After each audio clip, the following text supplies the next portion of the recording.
You ask Tiger to solve. This deals with linear equations with one unknown. The final result is y equals 1. Let's solve it step by step. Simplify the expression. Expand the parentheses. Group like terms. Multiply the coefficients. Simplify the arithmetic. Expand the parentheses. Simplify the arithmetic.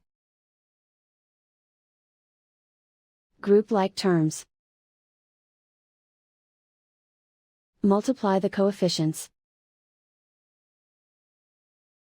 Group all y terms on the left side of the equation. Add 2y to both sides. Group like terms.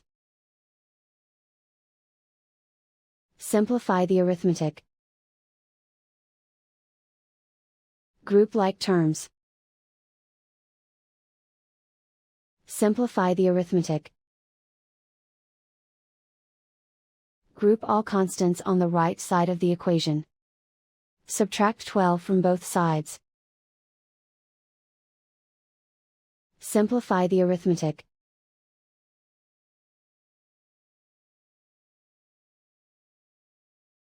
Isolate the y. Divide both sides by -2. Cancel out the negatives. Simplify the fraction. Cancel out the negatives. Simplify the fraction. And so the final result is y equals 1.